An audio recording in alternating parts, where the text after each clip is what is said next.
Hello friends, आप सभी का यूपीएससी की पाठशाला में स्वागत है। चैनल पर पहली बार आए हैं तो चैनल को सब्सक्राइब ज़रूर कर लीजिए। चलिए वीडियो को स्टार्ट करते हैं। इस वीडियो में हम लोग पढ़ेंगे नवपाषाण काल के बारे में। तो नवपाषाण काल में उत्खनन से जो प्राप्त महत्वपूर्ण स्थल हैं, सबसे पहले उनकी हम लोग मैप पर अवस्थिति देखते हैं। तो बुर्ज होम जो स्थल है, बुर्ज होम, इसकी अवस्थिति जम्मू कश्मीर वाले क्षेत्र में पाई जाती है, तो जिसे ए अक्षर से डिनोट किया गया है। इसी प्रकार से मेहरगढ़ जो नवपाषाण कालिक स्थल है, इसकी वर्तमान में अवस्थिति पाकिस्तान के बलूचिस्तान और खैबर पख्तूनख्वा के निकट वाले क्षेत्र में इसकी अवस्थिति पाई गई है। इसी प्रकार से जो सी अक्षर से अंकित नवपाषाण कालिक स्थल है, जिसे कहा गया है चिरांद, चिरांद की अवस्थिति वर्तमान में बिहार राज्य में पाई जाती है। इसी प्रकार से डी और ई अक्षर जो है, इनकी अवस्थिति मुख्यतः भारत में पाई जाती है। बेरन नदी वाले घाटी वाले क्षेत्र में इनकी अवस्थिति पाई गई है, कोल्डी हवा और महगरा। इसी प्रकार से अन्य नवपाषाण कालिक महत्वपूर्ण स्थल हैं उतनूर, मास्की और हल्लूर। तो यहाँ से मुख्यतः राख के टीलों की प्राप्ति हुई है। तो ये हो गए महत्वपूर्ण नवपाषाण कालिक स्थल जो उत्खनन से प्राप्त हुए हैं। अब हम लोग इसको बारी बारी से समझने की कोशिश करेंगे कि यहाँ से क्या क्या साक्ष्य प्राप्त हुए हैं। तो सबसे पहले देखते हैं कि जो नवपाषाण काल है, इसका जो सबसे पहले पत्थर प्राप्त हुआ था, सबसे जो पहला प्रस्तर प्राप्त हुआ था, वो चार्ल्स मेसोरियर ने 1860 ईस्वी में उत्तर प्रदेश की टोंस नदी घाटी वाले क्षेत्र से प्राप्त किया था। तो हम लोग समझने के साथ साथ राइट डाउन भी करते चलते हैं, जिसको समझने में भी सहूलियत होगी। इस काल का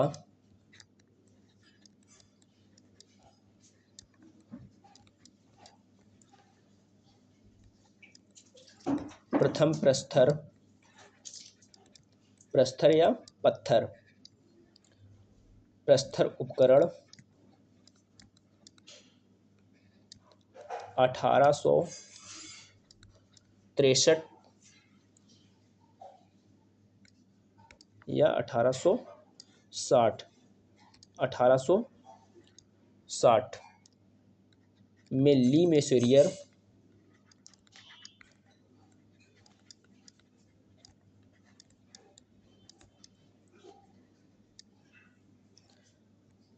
ने उत्तर प्रदेश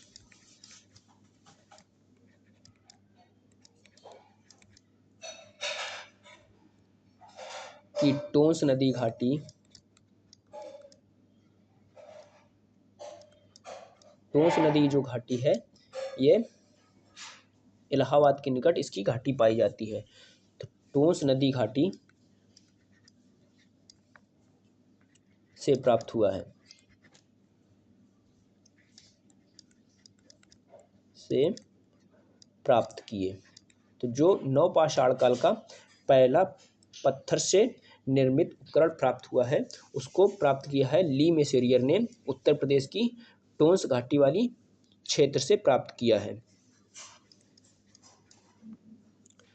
इसी प्रकार से जॉन लुबाक महोदय जो थे, जॉन लुबाक,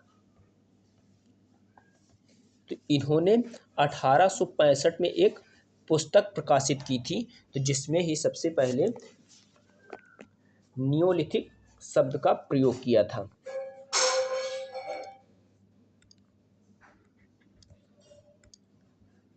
जॉन लुबाक ने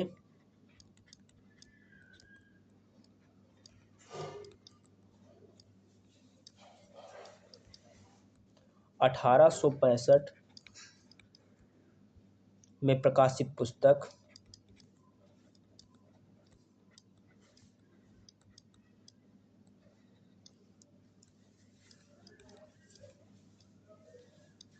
इनकी पुस्तक का नाम था pre historic time. Pre historic time. इसी पुस्तक में इन्होंने सबसे पहले नियोलिथिक शब्द का प्रयोग किया था।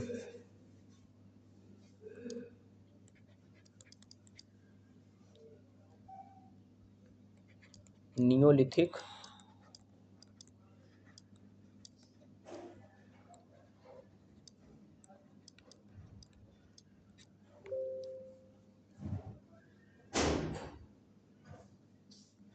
शब्द का प्रयोग किया।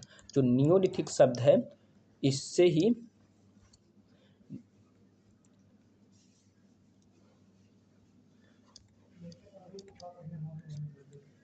इसे ही कहा जाता है नवपाषाण। नवपाषाण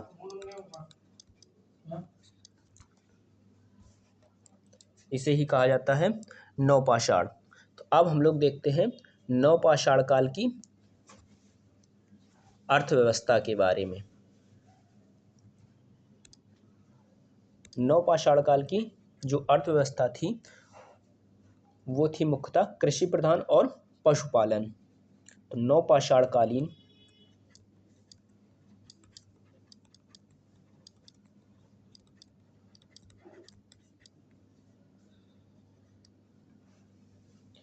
अर्थव्यवस्था की मुख्य विशेषता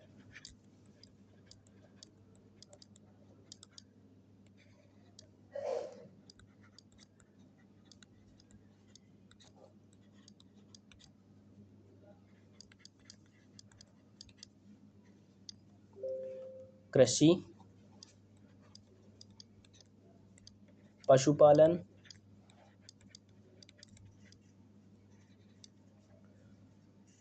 तथा धातु विज्ञान की प्रगति थी।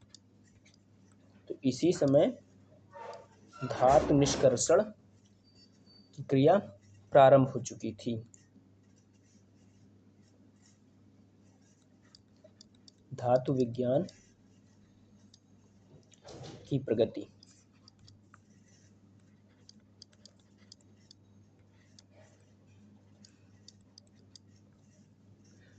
नवपाषाण काल का जो मानव था ये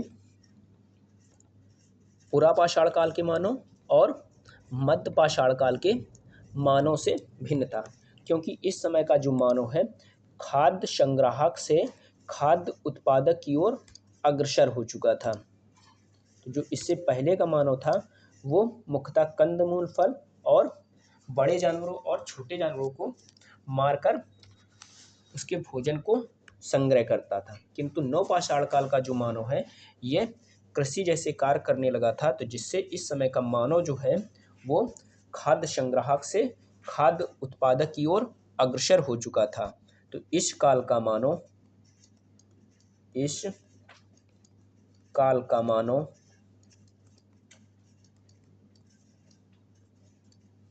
खाद्य संग्राहक से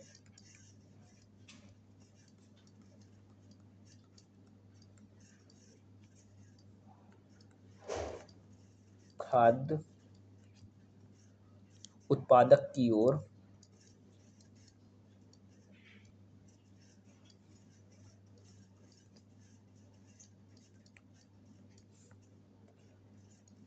अग्रसर हो चुका था।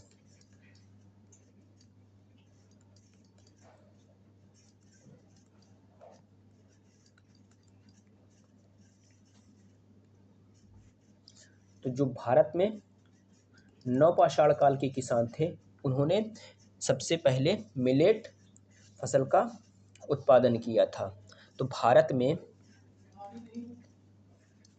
में नवपाषाण कालीन किसानों द्वारा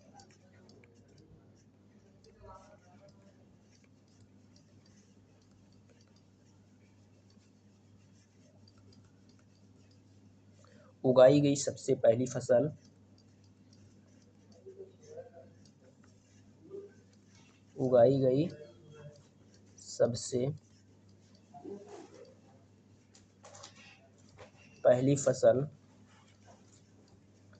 रागी या मिलेट थी। रागी जिसे ही कहा जाता है मिलेट। तो नवपाषाण काल का जो मानव था, इसके द्वारा उत्पादित प्रथम फसल थी मिलेट।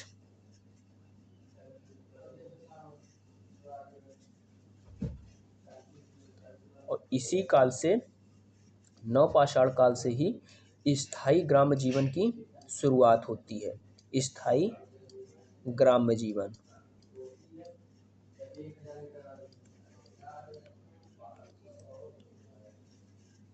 तो स्थायी ग्राम्य जीवन की जो शुरुआत है नवपाषाण काल से ही देखने को मिलती है। इसी समय का जो मानव है अपने निवास के लिए झोपड़ी जैसे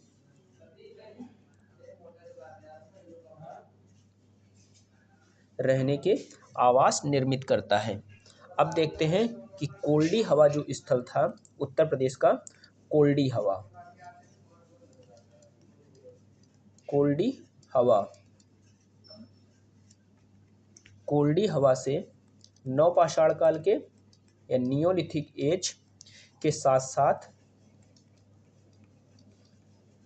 यहाँ से नवपाषाण काल के साथ साथ यहाँ से ताम्र तथा लौहयुगीन जो सभ्यता थी उसके साक्ष्य मिलते हैं। लौहकालीन या लौहयुगीन संस्कृति के अवशेष प्राप्त हुए हैं। संस्कृति के अवशेष मिले हैं या प्राप्त हुए हैं। जबकि जो महागरा और पंचोट जैसे स्थल हैं, जबकि महागरा और पंचोट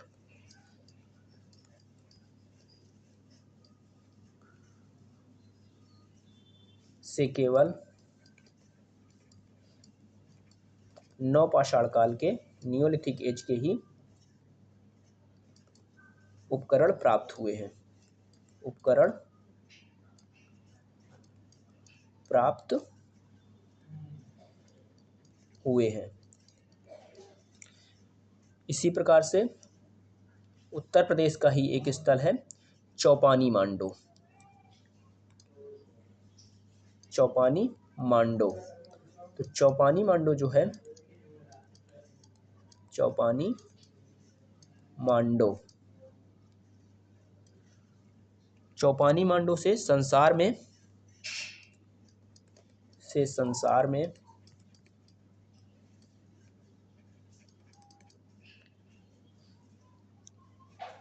मृद भांड के प्रयोग किए जाने,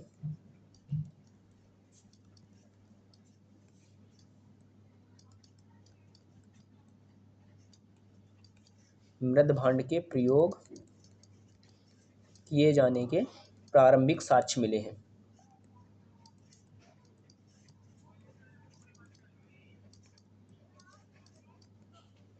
प्रारंभिक साक्ष्य प्राप्त हुए हैं।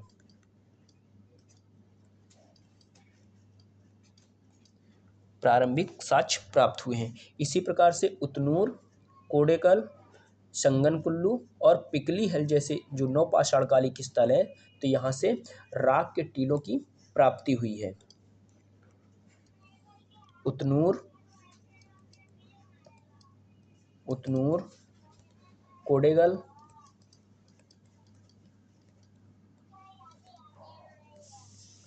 संगनकुल्लू,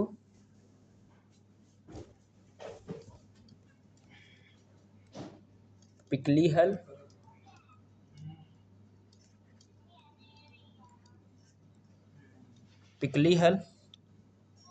और कुपगल। तो यहाँ से अनेक राख के टीले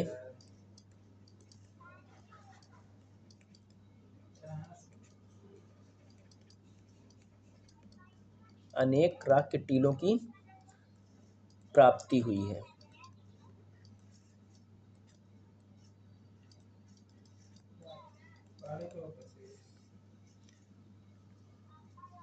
पिकली हल जो स्थल है, तो पिकली हल यहाँ में क्या है, राख के टीलों के साथ साथ पिकली हल से राख के टीलों के साथ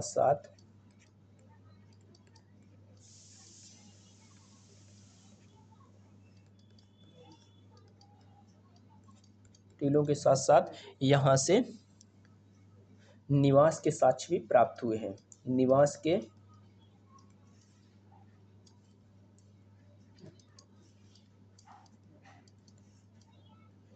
साक्ष्य प्राप्त हुए हैं।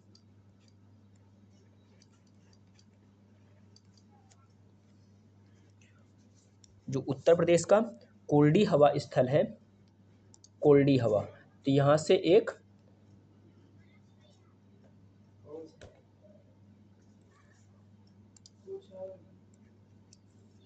कोल्डी हवा से एक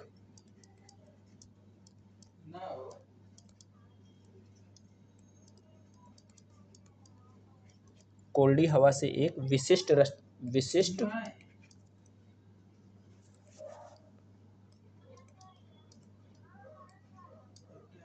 विशिष्ट बर्तन रस्सी छाप वाला प्राप्त हुआ है।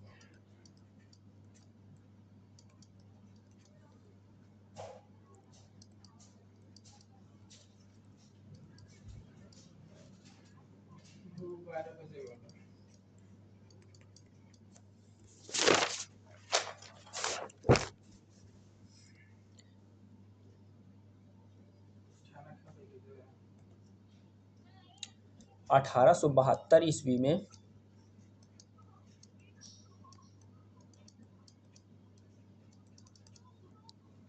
निविलियन फ्रेजर ने कर्नाटक के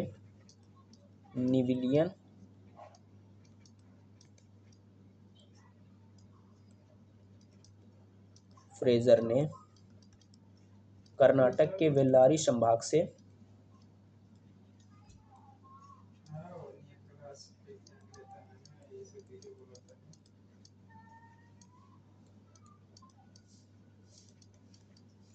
कर्नाटक के बेल्लारी संभाग को दक्षिण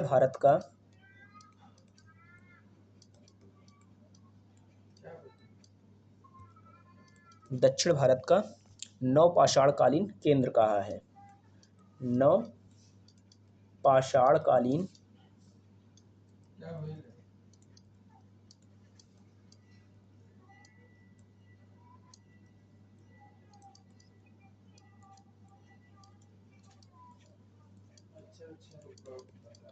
इसी प्रकार से जो जरीको, जिसे ही फलिस्तीन कहा जाता है, तो जरीको से प्रारंभिक सबसे पहले यहाँ से किलेबंदी के साक्ष्य प्राप्त हुए हैं।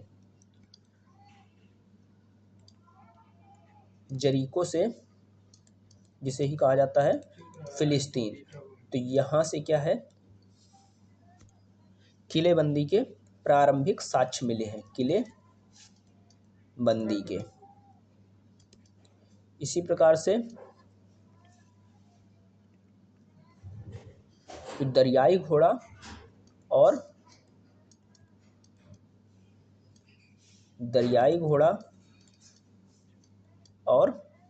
हाथी का भारत आगमन जो हुआ था, और हाथी का आगमन भारत में नवपाषाण काल में अफ्रीका से भारत में हुआ था। अफ्रीका से भारत में हाथी का आगमन नवपाषाण काल में हुआ था।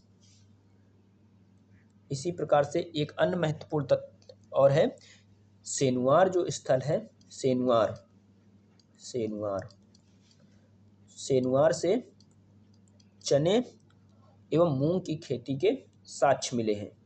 चने एवं मूंग की खेती करने के साक्ष्य प्राप्त हुए हैं। तो ये हो गया नवपाषाण काल से संबंधित महत्वपूर्ण जो प्रमुख तथ्य थे उनके बारे में। तो वीडियो अच्छा लगा हो तो वीडियो को लाइक करें, कमेंट करें, शेयर करें तथा बेल आइकन को ज़रूर प्रेस कर लीजिए कि जिससे कि नोटिफिकेशन सबसे पहले आप तक पहुंच सके तथा